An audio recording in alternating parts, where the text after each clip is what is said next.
Salam. Deməli, söz verdiyimiz kimi trigonometriyanın növbəti bölməsi ilə izahlarımıza davam edirik. Bugünkü bölməmiz y bərabər sinus x və kosinus x funksiyaları və onların xassələri adlanır. Əvvəlcə sizin nəzərinizə bir neçə qısa qeydi çatdırmaq istəyirəm. Deməli, sinus x və kosinus x funksiyasının hər ikisinin ən kiçik qiyməti -1, ən böyük qiyməti isə müsbət 1-dir.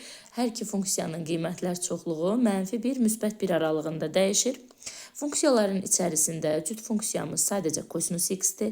Geriyə qalan bütün funksiyalar tək funksiyadır. Sinus və kosinus funksiyasının dövrü 2π-dir. Sinus kvadrat, kosinus kvadrat, tangens x və kotangens x funksiyalarının dövrləri isə pi-yə bərabərdir. Və kiçik bir düstur burada qeyd etmişəm. Kök altı a kvadrat üstəgəl b kvadrat. Bununla da bəzi misallar var ki, orada biz ən böyük, ən kiçik qiymətləri tapacağıq. Hansı formada tapmalıyıq? Bu düsturu necə tətbiq eləyəcəyik? Burada topluluğun içində bir neçə suallar var. Həmin sualların izahında düsturu yenidən sizin nəzərinizə çatdıracağım. Həmin onda da tətbiqini görəcəksiniz. Gəlin indi vaxt itirmədən keçid alaq birinci suala. Bircə dəqiqə buranı təmizləyək və davam edək suallarımızla. Bircə dəqiqə.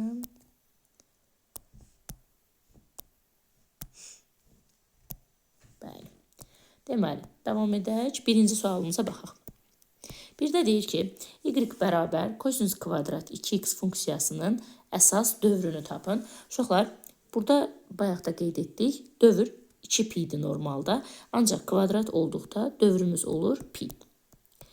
Və dövr t hərfi ilə işarə olunur. Biz x-in qarşısında duran rəqəmə bölməliyik. X-in qarşısında da bizdə 2 dayandığı üçün 2-yə bölürük. Dövrümüz olur pi bölü 2 a bəndi. Baxın, bu qədər asandır. Keçid alaq ikinci sualımıza. Y bərabər 4 çıxılsın 2. Sinus x funksiyasının qiymətlər çoxluğunu soruşur. Sinusun yerinə onun öz qiymətlər çoxluğunu -1 yazıram uşaqlar. Gəlin görək necə həll edirik. İlk növbədə bu 2-ni mötərizənin içərisində hər birinə vururam. 4 çıxılsın -2, müsbət 2. Daha sonra 4-dən hər birini ayrı-ayrılıqda çıxıram. Uşaqlar, aydındır ki, 4-dən -2 çıxdıqda kənarda da göstərirəm. Bu 6 edir. Daha sonra 4-dən müsbət 2-ni isə çıxdıqda 2-yə bərabərdir. Sadəcə burada kiçik bir dəyişiklik etmək lazımdır uşaqlar. Birinci kiçik kök yazılır, yəni 2. Daha sonra böyük yazılır. Cavab olur 2-6 aralığı, yəni a bəndi. Baxın, bu qədər asandır. Keçid alaq 3-cü suala. 3-də də funksiyasının əsas dövrünü soruşur. Bəli, 3-cü sualda funksiyanın əsas dövrünü soruşur. Əsas dövründə deməli biz bilməliyik ki, uşaqlar, kvadrat olduqda dövr pi-dir. T bərabər pi bölünsün. X-in qarşısındakı rəqəmə bölürük, yəni 5-ə bölürük. Pi bölünsün 5 olur cavab a bəndi. Yəni şifahidir demək olar ki, bu sualların cavabları. Biz davam edək digər suallarımızla. Məsələn, 5-ci, 6-cı suallara baxaq. Görək 5-ci, 6-cı suallarımız necə işləniləcək. 5-ə baxsaq məncə kifayət edər. Gəlin baxaq 5-ci suala. 5-də deyir ki, b-nin hansı qiymətlərində 3π bölünsün 2, 2π parçasında sinus x, qeyd eləyək bura, sinus x bərabər 0,5 üstəgəl b.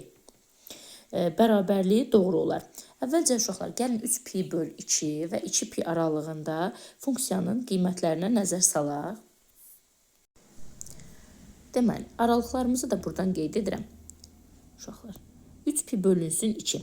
Biz bilirik ki, 3π bölünsün 2 270 dərəcə deməkdir və sinus 270 dərəcədə aldığı qiymət -1-dir. 2π parçasında isə sinusun aldığı qiymət 360 dərəcədir və 0-a bərabərdir. Düzdürmü? Həmin qiymətləri sinusun gətirib yerinə qoyuruq ifadədə və b-nin qiymətlərinə uyğun şəkildə tapırıq. Yəni, sinusun yerinə bir dəfə -1 yazıram, 0,5 üstəgəl b. B bərabərdir -1,5-ə. Bir dəfə də uşaqlar, həmin burada sinusun yerinə yazıram 0. 0 bərabər 0,5 üstəgəlinsin b. B-ni 0,5-i keçirdirəm sol tərəfə. B bərabər -0,5 alıram. Deməli, qiymətlərimiz -1,5 və -0,5 olur.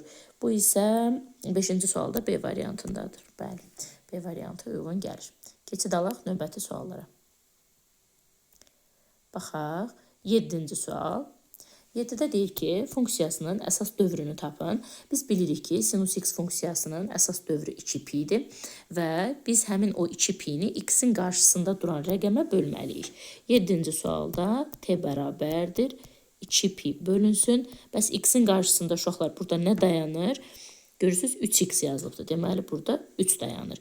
Cavabımız olur 2pi bölünsün 3. 7-də cavab A bəndi. 8-də eyni qaydadadır. Funksiyasının əsas dövrü deyir. T bərabər 2pi bölünsün. X-in qarşısına duran rəqəm, yəni 4. Sadəcə burada 2 və 4-ü ixtisar edirsiniz. Pi bölək 2 olur cavabımız. Bu da D bəndindədir. Yəni dövr çox asandır uşaqlar. Gəlin 10-cu suala baxaq. Uşaqlar 9-a da baxaq. 9-da deyir ki, yenə də əsas dövrü soruşur. Biz 2pi-ni bölməliyik x-in qarşısına duran rəqəmə. Burada sizi aldatmasın. X-in qarşısına duran rəqəm 1 yox, uşaqlar 5-də 1-dir. Baxın, buradakı ədəd əslində 5-də 1-dir və tərsinə vurulur. Dövrünüz olur 10pi. 10pi Y variantındadır. Aha, davam edək. Funksiyasının qiymətlər çoxluğunu soruşur 10-cu sualda. Biz bilirik ki, qiymətlər çoxluğu əslində -1, -1 aralığında olmalıdır. Düzdürmü uşaqlar? Ancaq sinus kvadratı yazıldığına görə, kvadrat olduqda qiymətlər çoxluğu olur 0-1 aralığı. Deməli, qarşıda 3 yazdım. 3-ü yazıram. Sinus kvadratının yerinə yazıram 0-1. Sonra üstə gəl 2 var. Əvvəlcə 3-ü mötərizənin içində hərəsinə bir dəfə vururam. 0-ı 3-ə vururam 0, 3-ü 1-ə vururam 3. Sonra üzərinə 2 gəlməliyəm və hər birinin üzərinə 2 gəlirəm. 0-ın üzərinə 2 gəlirəm və 3-ün üzərinə 2 gəlirəm. Cavab olur 2, 5. D bəndi. Keçid alaq. 11 eyni qaydadadır. 12-yə baxaq. Funksiyasının qiymətlər çoxluğunu soruşur. Biz bilirik ki, uşaqlar sinusun və kosinusun qiymətlər çoxluğu hər zaman -1, -1-dir. Doğrudurmu? Sadəcə burada sinus x funksiyasının qarşısında bir ədəd yazılıb 5. Sinusun yerinə yazıram -1, -1. 5-i hər birinə vurduqda cavabımız olur -5, -5. Mötərizənin içərisində yazılan o x üstə gəl pi böl 4-ün funksiyanın qiymətlər çoxluğuna heç bir aidiyyatı yoxdur. Biz qiymətlər çoxluğunu tapdıqda sadəcə qarşıdakı rəqəmə görə davam edirik. Yəni qarşıda 5 yazıldığına görə -1, 1-i 5-ə vurdum. Qiymətlər çoxluğumuz -5, 5. Hər ikisini də alır cavab B variantı. Məsələn 10 olsa 10-a vuracaqsınız burada -1, 1-i. Ancaq mötərizənin içərisində yazılan arqumentin burada qiymətlər çoxluğuna heç bir dəxli yoxdur uşaqlar. Eyni qaydada 13. -1, 1-dir. 3-ə vuracaqsınız. -3, 3 olacaqdır. Yəni, çox rahatdır. Baxaq, 14-dən. Deyir ki, A-nın hansı ən kiçik qiymətində 3 sinus 4x bərabər açıq 8 bərabərliyi doğrudur? A-nın hansı ən kiçik qiymətində? Uşaqlar, buradan sinus 4x nəyə bərabərdir? Açılsın 8 bölünsün 3-ə. Doğrudurmu? Sinus x funksiyası ala bildiyi qiymət -1, 1 aralığında dəyişir. Gəlin bu ifadəni bir dəfə -1-ə, bir dəfə -1-ə bərabər edək. Açıq 8 böl 3 bərabər edirəm -1-ə. Açıq 8 bərabərdir -3. A bərabərdir -5. Bir dəfə A-ya belə bir qiymət tapdıq, -5. Bir dəfə də həmin bu ifadəni, yəni açıq 8 böl 3-ü -1-ə bərabər edirəm. Çarpaz vuraq. Bu şəkildə A bərabər 11. Yaxşı, baxıram. Bizdən A-nın hansı ən kiçik qiymətində deyirdi? A-nın 2 qiymətini tapmışıq, 5 və 11. Ən kiçik dediyi üçün 5-i götürürük uşaqlar. 5 isə 14-də Y variantındadır. Bəli, 14-də cavab olur Y bəndi. Keçid alaq 15-ci suala. Funksiyasının bizdən qiymətlər çoxluğunu soruşur. Uşaqlar, biraz öncə də dediyim kimi, orada arqumentin nə olmağının bizim üçün heç bir önəmi yoxdur. Sinus və kosinus x funksiyalarının hər ikisinin qiymətlər çoxluğu -1, 1-dir. Buna görə də 15-ci sualda sinus x funksiyasının qiymətlər çoxluğu olacaq -1, 1. Və 16-da da eyni qaydada funksiyanın qiymətlər çoxluğu -1, 1 Y variantıdır. Arqumentin burada heç bir dəxli yoxdur. Əgər funksiyanın qarşısında Məsələn, sinusun, kosinüsün qarşısında burada hər hansı bir rəqəm olsaydı, onda həmin rəqəmə vurub yazardıq. Ancaq yoxdur deyə vurmağa da ehtiyac yoxdur. Davam edək. 17-ci sualda nə deyir uşaqlar? 17-də deyir ki, trigonometrik funksiyalardan hansının qrafiki koordinat başlanğıcından keçir? Deməli, burada uşaqlar variantlara baxıram, kotangens, kosinüs. Kosinüs funksiyası cüt funksiya olduğu üçün y oxunu kəsərək keçir. Koordinat başlanğıcından keçən funksiyamız C variantındadır. Sinus x funksiyasıdır ki, koordinat başlanğıcından keçir. Bu da şifahi nəzəri bir qaydaydı. Keçid alaq 18-ə. Funksiyasının yenə də qiymətlər çoxluğunu soruşur. Yazıram 2 çıxılsın 5. Sinus hissəsinə çatdıqda artıq orada öz qiymətini yazıram. -1, 1. Deməli, birinci növbədə 5-i mötərizənin içinə vururam. 2 çıxılsın -5, -5. Daha sonra 2-dən bir dəfə çıxıram -5-i. Baxın, özünüz də görürsünüz. 2 dənə mənfi var burada. Düzdür uşaqlar? Baxın bu hissədə. Bu mənfilər toqquşur olur müsbət, yəni 7. 2-dən bir dəfə də müsbət 5-i çıxıram, olur -3. Biraz öncə də dediyim kimi, ilk öncə kiçiyi yazıram, yəni -3-ü, daha sonra böyüyü. Bu aralıqda axı kiçikdən böyüyə şəklində olmalıdır. -3, 7 A bəndi. Başqa yolları da var əlbəttə ki, ifadədə bir dəfə yerinə -1, bir dəfə müsbət 1 qoymaqla da yaza bilərsiniz. Hansı rahatdırsa sizə o formada da yaza bilərsiniz uşaqlar. Keçid alaq, növbəti suala. 19-cu sual eynisidir. 20-ci suala baxaq. Funksiyalardan hansı rübdə sinus x və kosinus x funksiyalarının hər ikisi azalandır deyə soruşur uşaqlar. Hər ikisinin azaldığı rüb burada D variantındadır. İkinci rübdə hər iki funksiyamız azalandır. Növbəti funksiyalara keçək. Növbəti suallara baxaq. 21-ə baxaq uşaqlar. Bircə dəqiqə buranı düzəldək. 21-də nə deyir bizə? Hansı rübdə sinus x və kosinus x funksiyalarının hər ikisi bu dəfə artandır deyə soruşur. 21-ci sualda hər ikisinin artdığı rüb C variantıdır, 4-cü rübdür. Baxaq, başqa nə verir bizə? 22-yə baxaq. 22 daha maraqlı sualdır. 22. Deməli, sinus x və kosinus x funksiyaları verir. Uşaqlar, biz bilirik ki, fx nə deməkdir? Harda x görürüksə, yerinə x yazmaq deməkdir. Yəni, funksiyanın özü deməkdir. Funksiyanın özünü yazıram. Sinus x, kosinus x. Üstə gəl. Uşaqlar, f -x o deməkdir ki, harda x görürəmsə, yerinə -x yazmalıyam. Yəni, belə, sinus, artıq x yox, -x yazıram. Kosinus, x yox, -x yazıram. Baxın, bu şəkildə. Harda x gördüm, yerinə -x düzdüm. Birinci hissə ilə heç bir işim yoxdur. Olduğu kimi köçürdürəm. Sinus x, kosinus x. Üstə gəl. Uşaqlar, bu hissiyə diqqətlə baxaq. Sinus funksiyası tək funksiya olduğuna görə mənfini qarşıya atır. Yəni, mənfi sinus x olur. Kosinus x funksiyası isə, baxın bu hissə, cüt funksiya olduğuna görə mənfini udur. Mənfini daxilinə alır uşaqlar. Burada artıq mənfi qalmır. Kosinus x. Deməli, cüt funksiyalar mənfini udur, tək funksiyalar qarşıya verir. Kosinus cüt olduğuna görə mənfini uddu, sinus tək olduğuna görə qarşıya atdı. Bu qədər asandır. Görürsünüz uşaqlar, bir-birinə əks ifadələr almışıq. Bu ifadələr islah gedir və cavabımız olur 0. 0 hansı bəndədir? 22-ci sualda B variantındadır. Keçid alaq. 23-də də eynisidir. Gəlin baxaq. Yuxarı fx funksiyasını yazmalıyıq. Yəni sinus x, kosinus x. Aşağıda isə -x yazdıqda sinus funksiyası mənfini qarşıya atacaq, kosinus funksiyası mənfini udacaqdır. İxtisar gedir və cavabımız mənfi bir şəklində qalır. Y variantı. 22-də də B idi, düzdürmü? Davam edək. Baxaq 24-cü sualımıza. 24-də deməli, modulun içərisində sinuslu bir ifadə veribdir uşaqlar. Gəlin yazaq. 24. Elə istəyirəm birbaşa yazım uşaqlar. Modulda sinus mənfi alfa yazıbdır. Deməli, sinus mənfi alfada uşaqlar sinus tək olduğu üçün mənfini baxın belə qarşısına çıxardır. Olur sinus alfa. Baxın bu şəkildə. Bərabərdir mənfi sinus alfa yazılıb. Uşaqlar, moduldan nə zaman ifadə olduğu şəkildə çıxar?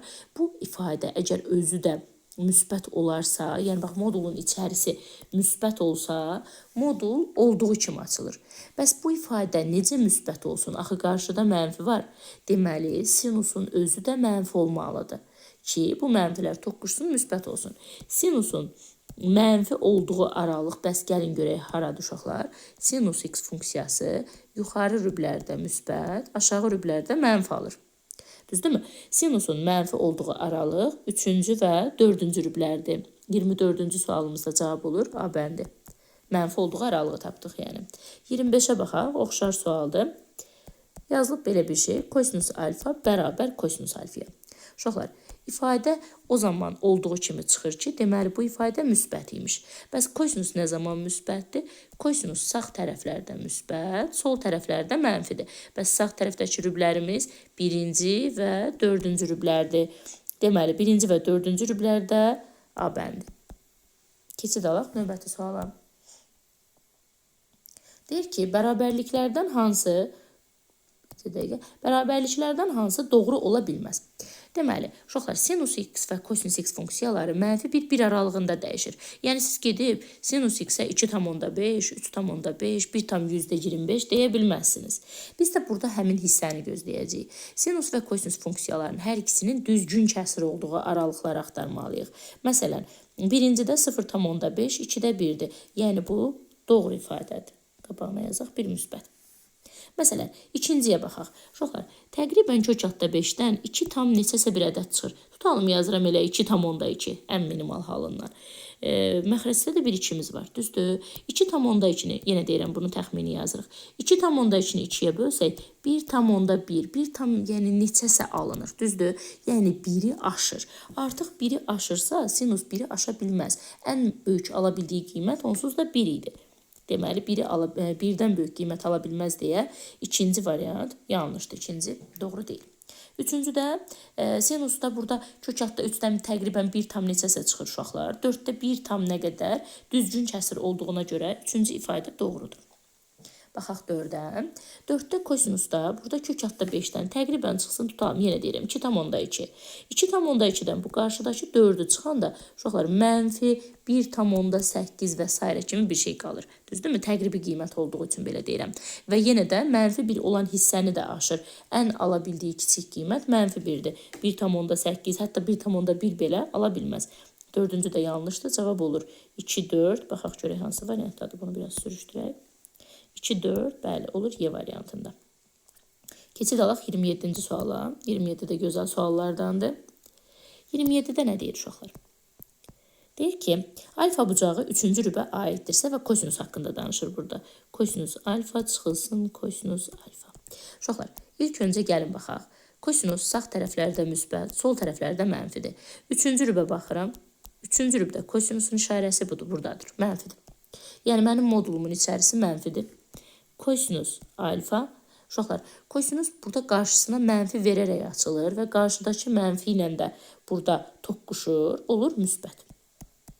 Kosinus alfalar toplanılır, olur 2 kosinus alfa. 2 kosinus alfa 27-ci sualda görək hansı bənddədir? Y bəndindədir. 27-də cavabımız oldu Y. Davam edək. Növbəti səhifə ilə.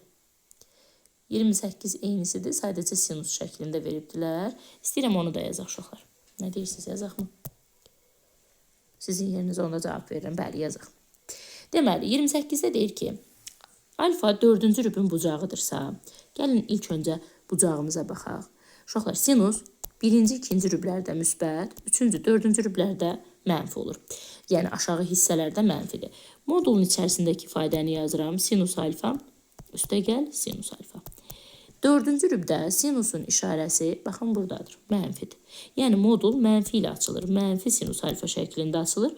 Üstə gəl, sinus alfa da kənarda gözləyir. Əks işarəli olduqlarına görə islah gedir və cavab 0 qalır uşaqlar. C variantı 28-dən cavabımız oldu C. Keçid alaq 29-cu sualımıza. 29-da nə deyir? Deyir, funksiyalardan hansının dövrü var? Hansının dövrü var uşaqlar? Y variantının dövrü var. Bu da yenə şifahi suallardandır. Hətta dövrü də 2pi bölünsün, 3də 2-dir. Daha sonra da sadələşdirirsiniz. Keçid alaq 30-cu suala və yenə də qiymətlər çoxluğu soruşulur bizdən. Burada uşaqlar biraz gərək sadələşdirək, sonra qiymətlər çoxluğunu tapaq. Mən necə sadələşdirərdim bu 30-cu sualı? Gəlin baxaq. 3 sinus kvadratı x-i yazıram. üstəgəl 7 kosinus kvadratı x-i parçalayıram uşaqlar. Yazıram 3 kosinus kvadrat x üstəgəl 4 kosinus kvadrat x. Onsuz da toplayanda həminki 7-ni bizə verir. Mənim məqsədim, baxın, bu hissəni sadələşdirməkdir. Bu hissədən 3-ü mötərizə xaricinə çıxartsam, sinus kvadrat x üstəgəl kosinus kvadrat x alaram. Və bu 4 kosinus kvadrat x də kənarda durur, düzdür? Sinus kvadrat x, kosinus kvadrat x ifadəsinin qiyməti 1-dir. 3-ü 1-ə vursaq 3 üstəgəl 4 kosinus kvadrat x alarıq. Artıq sadələşdi. Uşaqlar, biz bilirik ki, 3 üstəgəl 4 hissəsi qalır. Kosinus kvadratının isə kvadrat olduğu üçün qiymətlər çoxluğu 0, 1 aralığı olur. Gəlin başlayaq. 3 üstəgəl 4-ü mötərizənin içinə vurub açırıq. 4-ü 0-a vururam 0, 4-ü 1-ə vururam 4. Hər tərəfinə 3 gəlirəm, 3 əlavə edirəm, 0-ın üzərinə 3 gəldim, 4-ün üzərinə də 3, 7. Cavabımız oldu 3, 7 aralığı. Haradasa səhv getmədik ki, 4-ü 1-ə vurduq, 4, 3 və 4-ü topladıq, 7. 31. Hə, mən 30-cu sualı həll edirəm, düzdürmü? Gedib 31-ci cavablarına baxıram, uşaqlar. Cavab olur B variantı. Davam edək. 31 eynisidir. 32-ci sualımıza baxaq. Deməli, 32-də sinus alfa və kosinus alfanın cəmini kökatda 2 verib, alfa bucağının hansı rübdə olmasını soruşur bizdən. Gəlin görək, hansı rübdə ola bilər. Bunu məntiqi də tapa bilərsiniz, uşaqlar. 32-ci sualı. Biraz bu şəkildə göstərək. Deməli, siz fikir verirsinizmi? 2 funksiyanı toplayıblar və cavab müsbətdir. Bu nə zaman ola bilər?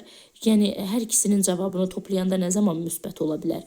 Hər ikisi gərək müsbət olsun. Həm sinus müsbət olsun, həm kosinus müsbət olsun. Sinusun və kosinusun hər ikisinin müsbət olduğu rüb isə birinci rübdür. Ümumiyyətlə, uşaqlar, bütün funksiyalar birinci rübdə müsbətdir. Tangens, kotangens, sinus, kosinus hamısı birinci rübdə müsbətdir. Sinus və kosinusun hər ikisi gərək müsbət olsun ki, toplayanda da cavabları müsbət bir ədəd alınsın. Məsələn, digər sualımıza baxaq. Burada isə cavab mənfi ilə verilibdir, düzdür?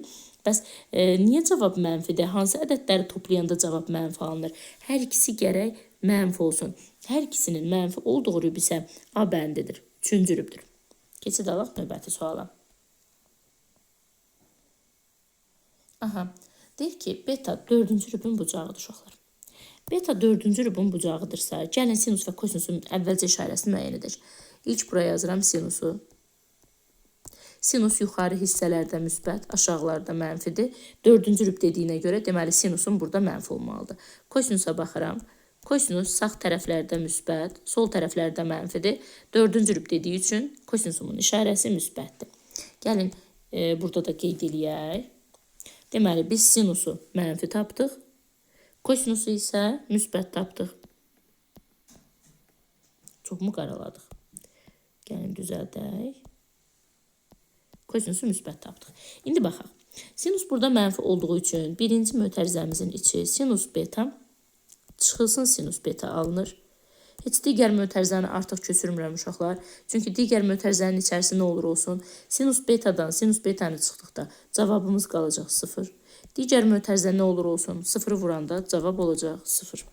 Yəni, 34-cü sualda cavabımız 0, Y bəndi olur. Keçid alaq, 35 eynisidir. 36-cı sualla davam edək. Bəli, baxaq 36-cı suala. Funksiyasının qiymətlər çoxluğunu soruşur. Uşaqlar, yazıram 36-da. Kök altda 5 çıxılsın. Sinus x-in yerinə qiymətlər çoxluğunu yazıram. Mənfi 1, müsbət 1.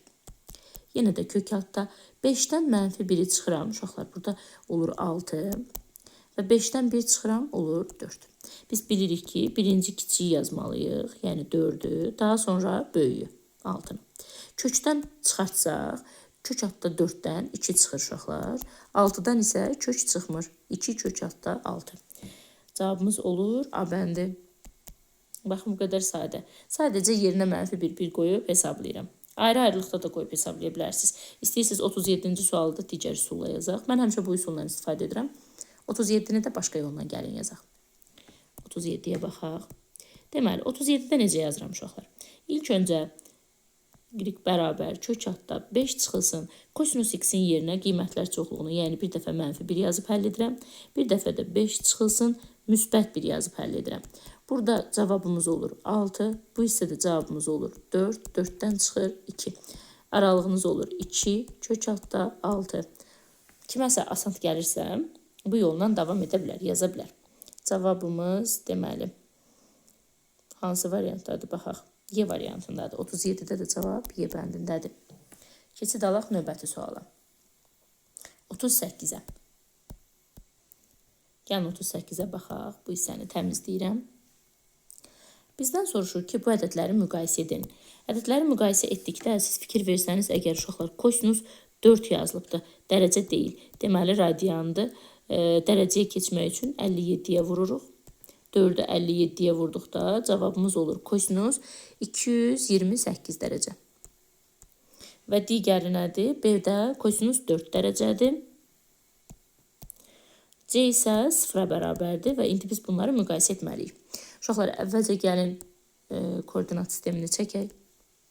Koordinat sistemində burada deməli 0, 90, 180, 270 və tamamlanır gəlir 360 da yenə də burada olur. Düzdür?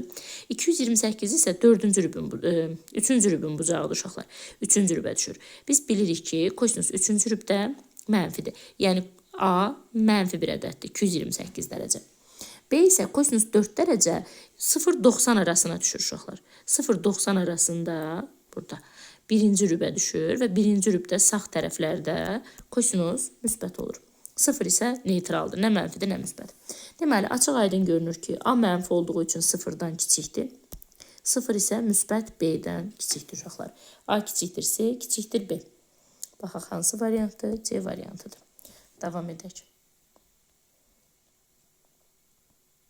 39 eynisidir. Gəlin 40-a baxaq. 40-da funksiyasının qiymətlər çoxluğunu deyir tapın. İlk öncə kotangensi sadələşdirək uşaqlar. Biz kotangensin yerinə nə yaza bilərik? Kotangens trigonometrik eyniliklərdə də keçmişdik. Nəyə bərabərdir? Kosinus x üstə gəlinsin. Yazıram sinus x. Vurulsun. Kotangensin yerinə uşaqlar kosinus x bölək sinus x yazıram. Bəs bu mənə nə verir? Sinus x-lər ixtisar gedir. Kosinus x üstə gəl. Kosinus x isə bizə verir 2 kosinus x. Düzdürmü? Funksiyasının qiymətlər çoxluğunu soruşur. Təbii ki, kosinus x-in qiymətlər çoxluğu -1, müsbət 1-dir. Qarşıdakı 2-yə vurduqda qiymətlər çoxluğumuz olur -2, müsbət 2. Bu şəkildə. Hər ikisini də alır Y bəndi. 41 eyni qaydada davam edir və gəldik çatdıq 42-ci suala.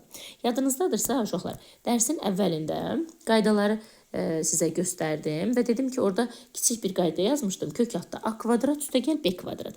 Dedim ki, daha sonra sualların içində bizə belə bir düstur lazım olacaq. Baxın, bu həmin sualdır ki, yəqin ki, dərsi diqqətlə dinləyənlər yadlarına düşdü, hansı düsturdan söhbət gedir. Dərsi diqqətlə dinləyənlər məncə artıq yadlarına düşdü. Uşaqlar, bəs burada bizim A-mız, B-miz hansı olacaqdır? Biz hansından istifadə etməliyik? A və B kosinus və sinusun qarşısında yazılan rəqəmlərdir. Yəni A-mız 5-dir, B-miz isə 12-dir. Gəlin qiymətləri yerinə yazaq. Kök altda 5-in kvadratı, üstə gəl 12-nin kvadratı. 5-in kvadratı 25, 12-nin kvadratı 144. Toplasaq 169 və 169-dan 13 çıxır. Onda qiymətlər çoxluğumuz hər ikisini almaq şərti ilə olur -13 və müsbət 13. Baxın, bu da bizim sualımız. Deməli, düsturumuz oldu kök altda A kvadrat üstə gəl B kvadrat. Bir dəfə tapırsınız. A və B kosinus və sinusun qarşısında yazılan rəqəmlərdir. Cavabı 13 tapdıq. Aralığımız olur -13, müsbət 13. Baxın, bu şəkildə. 43-də eyni bu qayda ilə həll olunur. 44-45 uşaqlar müqayisələrdir. Artıq o müqayisələri demək istəmirəm. Mənə gəl ki, rahatdır. Tapılma qaydasını biraz öncə göstərdik. Gəlin 46-ya baxaq. 46-da yenə də funksiyasının qiymətlər çoxluğunu soruşur. Uşaqlar, siz nəzərə almalısınız ki, burada 46-cı sualda sinus x funksiyası moduldadır. Modul isə mənfi qiymətlər ala bilmir. Modul sinus x funksiyasının da qiymətlər çoxluğu 0-1 aralığıdır. Gəlin qiymətləri yerinə yazaq. 8, 1 üstəgəl, bir dəfə 0 yazıb həll edəcəm. Bir dəfə də 1 üstəgəl, 1 yazıb həll edəcəm. Deməli, bir dəfə 0 yazıram sinusun yerinə, bir dəfə də 1. Burada alıram 8 bölək 1, 8. Bu hissədə isə 8 bölək 2, 4. İlk öncə kiçiyi yazırıq, 4. Daha sonra böyüyü 8. Cavabımız olur 4, 8. 46-da cavabımız C variantı. Bax belə.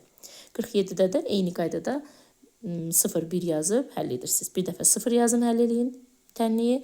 Bir dəfə də 1 yazıb həll edirsiniz. Baxaq neçəyəm? 48-əm. 48 yenə də alfa, beta, gamma bucaqları veribdir və sadəcə müqayisəsini soruşur. Asandır. Keçid alaq digər ifadələrimizə. Gəlin 49-a baxaq. 49-da nə deyir? İfadəsini sadələşdirmək lazımdır. Uşaqlar, ifadəni sadələşdirə bilmək üçün, modulu aça bilmək üçün mənə lazımdır ki, bu ifadə necə qiymətlər alır? Mənfi mi, yoxsa müsbət mi? Kosinusun qiymətlərinə baxıram. Kosinus ən maksimal ala bilər 1 və ən minimum ala bilər -1. Hər ikisini modulda, birinci modulda qiymətini yerinə yazsaz, birinci modulun cavabını müsbət taparsınız. Düzdürmü? Hətta -1 qoysaz belə, 1 üstəgəl -1 edəcək 0. Yəni -1 ədəd verəsi deyil. İkinci modula baxaq.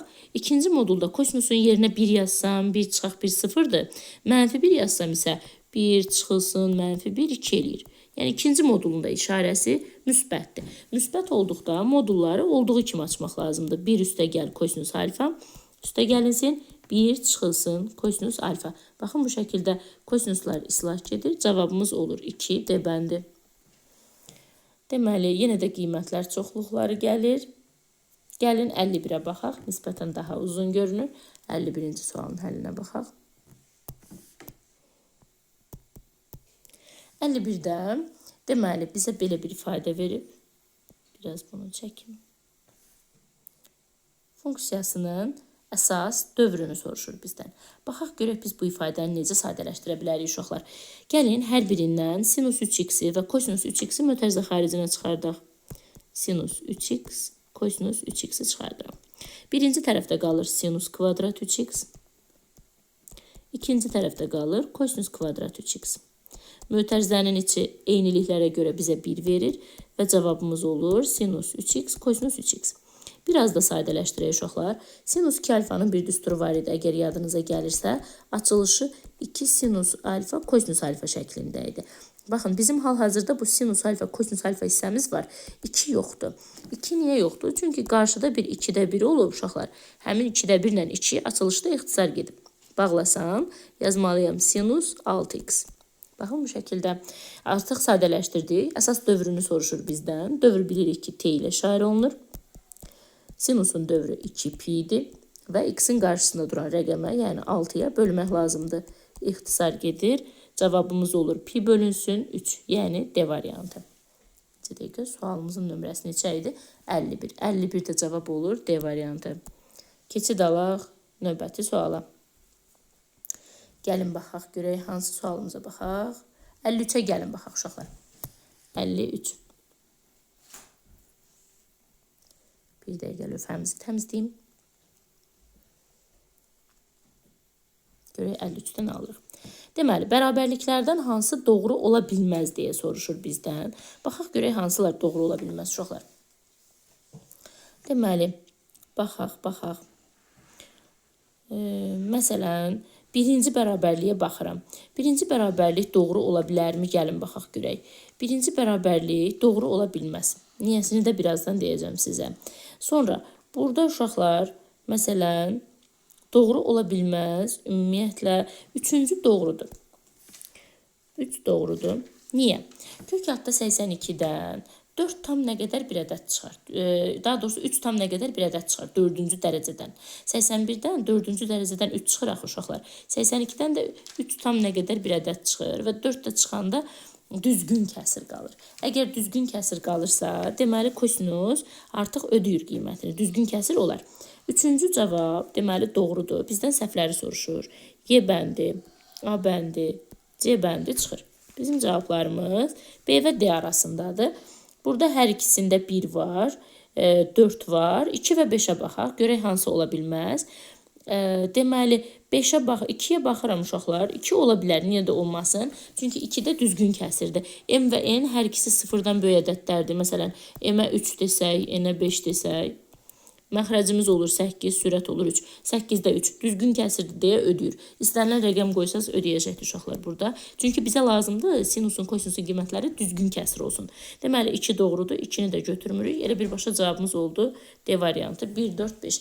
Bu şəkildə yoxlamaqla əslində hər birində tapmaq olar. 54-cü sual biraz öncə də izah elədiyimiz suallardandır. Kökatda A kvadrat üstə gəlinsin B kvadrat düsturu ilə tapılır. Yəni kökatda 5-in kvadratı üstə gəl 12-nin kvadratı. 25, 144, 169 edir və 13 çıxır.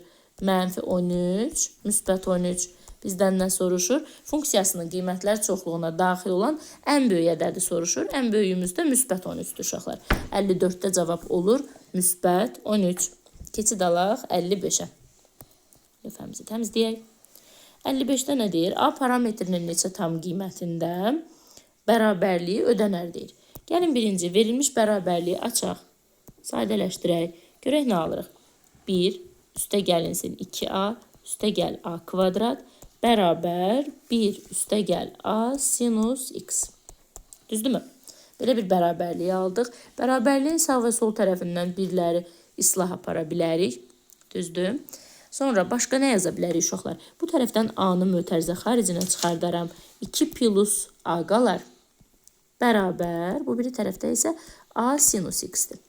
Hər tərəfdən A-ları ixtisar aparsaq, sinus x bərabər 2 üstə gəl A alıram. Yaxşı, mənim sinusum hansı qiymətlər ala bilər? Bir dəfə mənfi 1 ala bilər, 2 üstə gəl A. Bir dəfə də müsbət 1 ala bilər, 2 üstə gəl A. Hər birini bir dəfə bərabər eləyirəm. 2-ni göndərirəm mənfi 1-in yanına, A bərabər mənfi 3. Burada da 2-ni 1-in yanına göndərirəm, mənfi 1. A-nımız mənfi 3 və mənfi 1 qiymətləri ala bilər. Bizdən də neçə tam qiymətində soruşduğuna görə biz bura saylarını yazmalıyıq. 2, hal-hazırda bizim tapdığımız 2-dir uşaqlar. Bəs başqa hansı qiymətlərini ödəyə bilər? Bunların müsbət mənfiləri də ödənəcəkdir. Yəni ümumilikdə 55-də əslində 4 dənə cavab ödəyir uşaqlar bizdə. A-nın yerinə. Çünki biz burada ixtisar etdiyimiz nəticələrimiz də var və 2 dənəsini də biz buradan tapmışıq. A-nın yerinə bizdə 4 qiymət ödəyəcək. Yəni sayımız olur 4. Keçid alaq 56-cı sualımıza. Buranı biraz çəkim. Baxaq 56-cı suala. Baxın belə. Aha, lövhəmizi təmizləyirəm.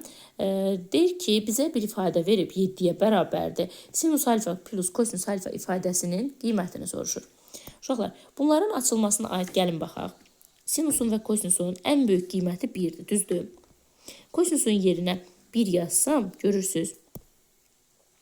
1 çıxılsın 5, modulun içərisi mənfi verir. Modul mənfidir.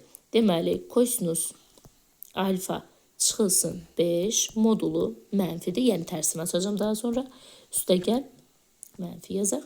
Sinusun yerinə ən böyük 1 də yazsam, mənfi 1 də yazsam, modul müsbət şəklində açılır. Çünki 3 çıxılsın 1 müsbət bir qiymət verir. Yəni 3 çıxılsın sinus alfa modulunun başına, qüvvətinə müsbət yazıram. Bərabər 7. Uşaqlar, mənfi olan modulu çevirib açırıq. 5 çıxılsın kosinus alfa. Müsbət olan isə olduğu kimi 3 çıxılsın sinus alfa bərabər 7. Baxaq görək nə alırıq. 5, 3, 8 edir. Mənfi kosinus alfa, mənfi sinus alfa. 8-i keçirdirəm 7-nin yanına. Mənfi 8 şəklində keçir uşaqlar olur. Mənfi 1. Hər birindən mənfiləri atsaq, sinus alfa, kosinus alfa cəmi müsbət 1-ə bərabər olar. Bizdən də elə səhv etmirəmsə bunu soruşurdu. Bəli, sinus və kosinus cəmini soruşurdu. 56-da oldu cavabımız 1. Keçid alaq 57-yə. 57 də maraqlı suallardandır.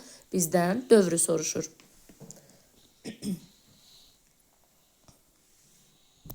Deməli, biz danışmışdıq ki, sinus x funksiyasının və kosinusun dövrü 2pi-dir. Düzdür? Və dövrü tapanda 2pi-ni bölməliyik x-in qarşısında duran rəqəmə. Bəs x-in qarşısında hansı rəqəm durur? Baxın, görürsünüz. X-in qarşısında duran rəqəm budur. A kvadrat çıxılsın 15-dir. Məxrəcə A kvadrat çıxaq 15 yazıram. Özü isə bizə qiyməti verib ki, dövr pi bölünsün 5-ə bərabərdir. Bərabərliyin sağ və sol tərəfindən piləri ixtisar edib çarpaz vuraq. A kvadrat çıxaq 15 bərabər 2-ni 5-ə vururam 10. A kvadrat 25. A isə müsbət mənfi 5-ə bərabərdir. Bizdən A parametrinin neçə tam qiymətini də soruşur. Yenə də uşaqlar 57-ci sualda cavabımız olacaqdır. Deməli, müsbət mənfi 5 əslində 2 ədəddir. Cavabımız isə 4 götürəcəyik. Çünki burada dövrlərdə uşaqlar digər tərəfdə də ödəyir qiymətlərimiz. 58-də də yenə eyni qaydadadır. Orada da cavab bu şəkildə həll edirsiniz. Yəqin ki, orada da 2 cavab tapacaqsınız. Müsbət mənfi neçəsə, həmin hissədə də cavabı 4 götürməlisiniz. Keçid alaq növbəti suala. Aha, uyğunluqlarımız başladı. Gəlin 59-a baxaq. Uyğunluqlar da rahatdır. Deməli, görək nə deyir. Birincidə dövrlərdən danışır. Dövrümüz pi-dir. X-in qarşısına duran rəqəmə bölürük. Yəni 3-ə bölürük. Pi böl 3. Deməli, B variantı. 1B. İkincidə, deməli, kvadrat olduqda dövrümüz olur pi. Və X-in qarşısında da rəqəm olmadığına görə elə dövrümüz pi olmalıdır. Yəni, A bəndi. Üçüncüdə nədir? Yenə də kvadratdır. Dövrümüz pi-dir. Ancaq X-in qarşısında duran rəqəmə, yəni 3-ə bölmək lazımdır. Bircə dəqiqə uşaqlar. Burada B variantında dövrdə pi-də 2 yoxdur. Sinus və kosinusun dövrü 2 pi-dir axı. Bircə dəqiqə. Dövrü 2 pi-dir və 2 pi bölünsün 3 olmalıdır. O isə Y variantındadır. 1Y-dir. 1Y-dir. Mən orada 2 pi-ni görmədim. Deməli, üçüncüdə isə kvadratdır deyə dövr pi-dir və X-in qarşısındakı rəqəmə bölünməlidir. Yəni, pi bölünsün 3, B variantı. 1Y, 2A, 3B şəklində. 60-cı sualda da yenə dövrlərdir, rahat sualdır. Funksiyası üçün uyğunluq qiymətlər çoxluğudur. Gəlin 61-ə baxaq. Deməli, sinusun qiymətlər çoxluğu mənfi 1, 1, 2-yə vurduqda mənfi 2, 2, yəni C. Daha sonra sinus kvadratının qiymətlər çoxluğu 0, 1, 3-ə vurursunuz, 0, 3 olmalıdır. B bəndi. Modulda olduqda funksiyamız, deməli, uşaqlar 0-1 aralığı qiymətləri alır, mənfi qiymətlər almır. Ala bildiyi ən böyük qiymət olur 1, A bəndi. Bəli. Deməli, 62-ci sualda qiymətlər çoxluğudur. Davam edək növbəti səhifə ilə. Aha, müsbət olduğu, artıb azaldığı rübləri soruşur uşaqlar bizdən. Gəlin baxaq. Birinci funksiya sinus x funksiyasıdır. Sinus, biz bilirik ki, sinus x funksiyası yuxarı hissələrdə müsbət, aşağılarda mənfidir. Yəni, birinci, ikinci rüblərdə müsbət olmalıdır. B bəndi 1-ə uyğundur, 1B. Başqa görək hansı bir variant uyğundurmu? Və birinci rübdə artandır, D bəndi də uyğundur. 2-yə baxaq. Kosinus x funksiyası. Kosinus x funksiyası sağ tərəflərdə müsbət, sollarda mənfidir. Yəni, birinci, dördüncü rüblərdə müsbətdir. Baxaq. Və ikinci, üçüncü rüblərdə işarəsi mənfidir. Burada da mənfi ilə bağlı bir söz deməyibdilər. Bəli. Daha sonra baxaq görək hansı variant uyğun gəlir. Kosinus x üçün. Üçüncü rübdə artandır. 2-də oldu C bəndi. 3-ə baxaq. Kotangens x funksiyası haqqında danışır. Kotangens görək hansına uyğundur. Dövrü pi-dir. A bəndi. A. Başqa nə var burada? 1-3-də bilirik ki, kotangens müsbətdir. Yəni, Y bəndi uyğundur. Belə. Tangens və kotangens birinci, üçüncü rüblərdə müsbətdir uşaqlar. Eyni qaydada 64. Baxaq görək 65-də nə var, nə yox.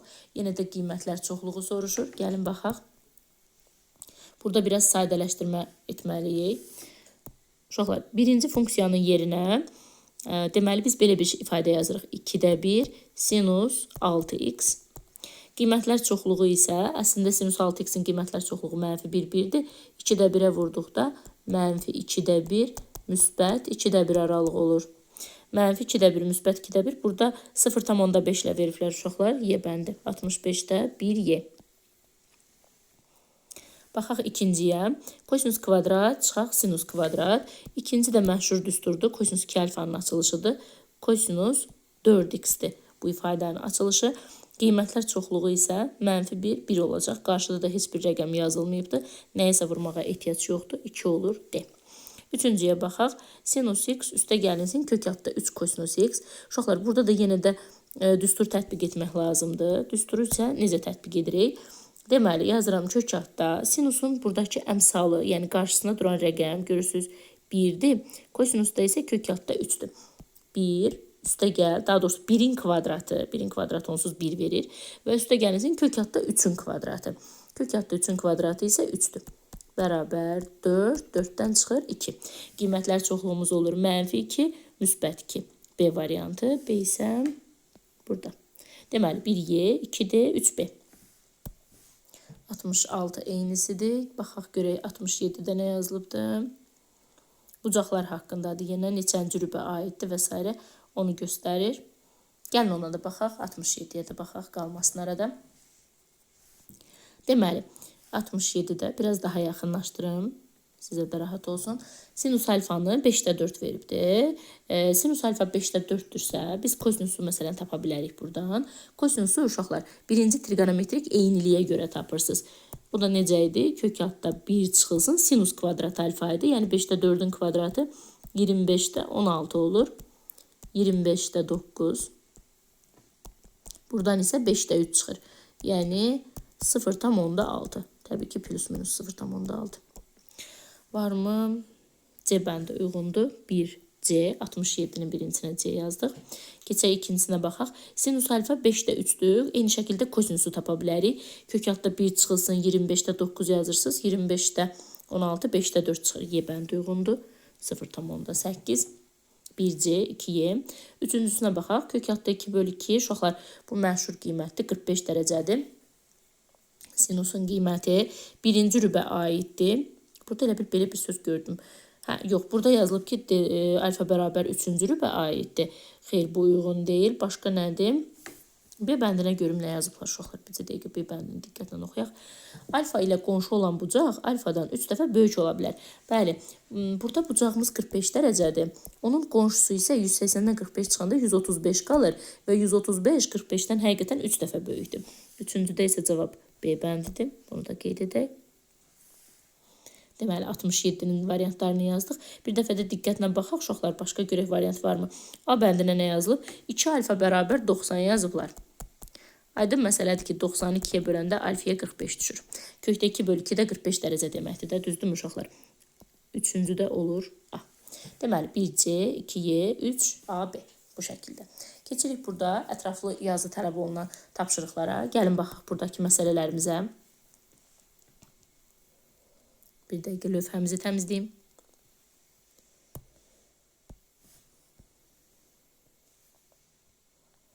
Aha. 68. 0-2 aralığında y bərabərdir bir düz xəttinin sinus x funksiyasının qrafiki ilə kəsişmə nöqtəsi A. Buradaca dayanaq uşaqlar. Biz bilirik ki, növbəti keçən dərslərimizdən kəsişmə dedikdə verilmiş funksiyalar bir-birinə bərabər götürmək lazımdır. Yəni sinus x funksiyasını 1-ə bərabər götürürəm. Sinus 1-i uşaqlar alır 90 dərəcədə. Yəni pi bölünsün 2-də. 182-yə böldükdə 90. Deməli, x-imizin qiyməti pi böl 2-dir. Y-imizin qiyməti isə 1. Davam edək. Kosinus x funksiyasının qrafiki ilə kəsişmə nöqtəsi B olarsa, yəni həmin bu y bərabər bir düz xətti kosinus x ilə də kəsişir. Bəs kosinus 1-i nə zaman alır uşaqlar? Kosinus 1-i bir alır 0-da. Pi aralığında, deməli, kosinus 1-i bir qiymətini alır 1,0-da. Bir də 360 dərəcədə yazaq x bərabər 2 pi.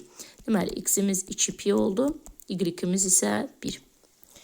Olarsa A və B nöqtələri arasındakı məsafəni tapın. Uşaqlar, belə bir məşhur düsturumuz var idi. x2 çıxaq x1 kvadratı, daha sonra y2 çıxılsın y1 kvadratı. Düzdürmü? Bu şəkildə tapılırdı. Gəlin biz də bu qaydadan istifadə etməklə tapaq. Deməli, x1, y1, x2, y2. Bu şəkildə. Gəlin hesablayaq. Kök altda x2-nin yerinə yazıram 2 pi çıxılsın pi bölü 2 kvadratı. Üstə gəl, y2-nin yerinə yazıram 1 çıxılsın y1-in qiyməti 1 kvadrat. Aydındır ki, 1 çıxılsın bir hissəsi burada bizə 0 verir. Digər hissəyə baxaq. Burada isə 2-də 4 və 2-də 3 pi verir. Mötərizə kvadratı. Kvadrat və kökdə ixtisar gedir. 2-də 3 pi alırıq. A və B nöqtələri arasındakı məsafəni hesablayın deyə cavabımız olur 2-də 3 pi. Davam edək 70-ci sualla. 70-də sinus x funksiyası mənfi pi 2 pi aralığındakı ən böyük qiymətini A nöqtəsində alır deyir. Gəlin baxaq 70. Sinus x funksiyası mənfi pi 2 pi aralığında ən böyük qiymətini A nöqtəsində, ən kiçik qiymətini isə B və C nöqtələrində alır. ABC üçbucağının sahəsini tapın deyir. Gəlin biraz şəkil çəkməli olasıyıq deyəsən uşaqlar baxaq.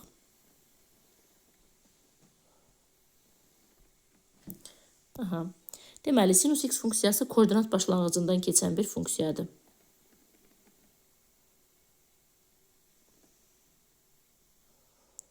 Baxın, bu şəkildə davam edir də, düzdür funksiyanın qrafiki.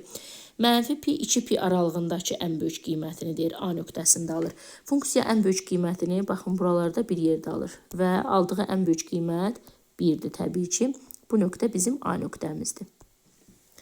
Yaxşı, bir nöqtəsini, bir qiymətini sinus nə zaman alır? Pi böl 2-də alır, düzdürmü? Deməli, bu aralıq pi bölünsün 2-dir. Ən kiçik qiymətini isə B və C nöqtələrində alır. Ən kiçik qiyməti aydındır ki, mənfi 1-dir. Mənfi 1-i bir dəfə alır burada, tutalım ki, bura olsun bizim B nöqtəmiz. Və bir də alır C nöqtəsində. Baxın burada, bu da bizim C nöqtəmiz. Bu nöqtələri gəlin birləşdirək uşaqlar. Baxaq görək necə birləşdiririk. Və burada bir üçbucaq yaradırıq.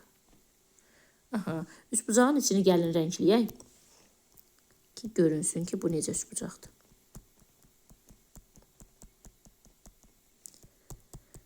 Baxın, belə bir üçbucaq yarandı və bizdən üçbucağın sahəsini soruşur uşaqlar. Ümid edirəm ki, aydın oldu üçbucaq artıq sizə. Üçbucağın sahə düsturları var. S bərabər 2-də 1 AH. Gəlin həmin düsturdan istifadə edək. 2-də 1. Uşaqlar, burada H hündürlükdür. Hündürlük isə siz diqqətlə baxsaz, baxın görürsünüz, yuxarı hissəmiz müsbət 1-dir. Aşağı hissəmiz də mənfi 1-dir. Bir addım yuxarıdan, bir addım aşağıdan hündürlüyümüz olur 2. Yəni, hündürlük mənfi 1 ilə 1-in oradakı cəmidir. Məsafə mənfi olmur deyə uşaqlar. Bir addım yuxarıya, bir addım aşağıyadır. Yəni, H-ımız 2-dir. Bizə əsas qalır A-nı tapmaq. Bəs A-nı necə tapacağıq uşaqlar? Deməli, mənfi 1 nöqtəsini bizdə sinus hansı nöqtədə alır? Mənfi 1 qiymətini hansı nöqtədə alır? Təbii ki, 270 dərəcədə alır və bu nöqtə orada 2-də 3 pi-dir. Biz 2-də 3 pi və mənfi pi böl 2 arasındakı məsafəni tapmalıyıq ki, baxın, bu oturacağın uzunluğunu tapmış olaq A-nı. Burada 2 mənfi toqquşur olur 2-də 3 pi, üstə gəlinsin 2-də pi. Məxrəclər eynidir deyə toplanılır 2-də 4 pi. İxtisar gedir, qalır 2 pi. Baxın, bizim oturacağımız 2 pi imiş uşaqlar. A-nın yerinə yazıram 2 pi, 2-lər ixtisar gedir. Sahəmiz olur 2 pi. Deməli, düstur 2-də 1 AH idi. 2-də 1 düsturun ikisidir. H-ı tapdıq 2-dir. A-mız isə 2 pi idi. Kənardan tapdıq, yazdıq. İxtisar elədik və sahəmiz oldu 2 pi. 70-ci sual yazıldı. 71 eyni bu qaydada davam edəcək. Keçid alaq 72-ci suala. 72-də nə deyir? 0 pi böl 2 aralığında fx sinus x, jx, kosinus x funksiyalarının qrafiklərinin kəsişmə nöqtəsindən o x oxuna qədər olan məsafəni tapın deyir. Gəlin baxaq. Sinus x və kosinus x funksiyalarının qrafiklərinin kəsişmə nöqtəsi. Kəsişmə dedikdə funksiyaları bir-birinə bərabər götürmək lazımdır. Uşaqlar, hər tərəfi gəlin, məsələn, nəyə bölək? Hər tərəfi gəlin kosinus x-ə bölək. Bax, belə yazıram. Hər tərəfi kosinus x-ə bölürəm. Sinusa da bölə bilərsiniz, fərqi yoxdur. Sinus bölünsün, kosinus uşaqlar bizə verir tangens x. Tangensə gəlmək həmişə daha sərfəlidir. Kosinuslar ixtisar gedir, olur 1. Tangens 1-i nə zaman alır? 45 dərəcədə alır. 45 dərəcəni də Biz belə yaza bilərik. 45-i bu şəkildə də yaza bilərik uşaqlar. Pi bölünsün 4 şəklində də yaza bilərik. Baxaq görək bizdən nə istəyir. Bizdən burada məsafəni soruşur, o x oxuna qədər olan məsafəni. Elə o x oxuna qədər olan məsafəmizdə həmin o 45 dərəcəmiz olacaqdır. Yəni pi böl 4-ümüz. Bəs bu funksiyalar həmin o pi böl 4-də aldıqları qiymət nədir uşaqlar? Kökətdə 2 bölünsün 2-dir. Sinusunda, kosinusunda həmin o pi böl 4 dərəcədə aldıqları, 45 dərəcədə aldıqları qiymət kökətdə 2 böl 2-dir. Bunun şəklini çəksəm də, məsafə ilə göstərsəm də uşaqlar, onsuz da məsafə mənfi olmur və elə bu şəkildə də məncə yadınızda saxlasanız daha rahat olar. Nəinki şəkil çəkməklə. İstəyirsinizsə, gəlin 73-ü də eyni qayda ilə baxaq. Deməli, sinus x və kosinus x funksiyalarını yenə də bir-birinə bərabər götürürəm. Eyni həldir. Hər tərəfi kosinusa bölürəm. Tangens x 1-ə bərabərdir. Tangens x 1-dir deyə x-imiz olur 45 dərəcə və pi böl 4. Kosinusda, sinusda pi böl 4-dəki qiyməti kökdə 2 bölünsün 2-dir. Elə bu kökdə 2 böl 2 sizin məsafəniz olacaqdır. Bunun üçün artıq əlavə heç şəkildə düşünürəm ki, ehtiyac da yoxdur. Vəssalam, 73 ilə artıq bölməmiz yekunlaşdı. Növbəti bölmə tangens x funksiyasının xassələri olacaq. Növbəti bölmədə görüşərik. Sağ olun, özünüzə yaxşı baxın.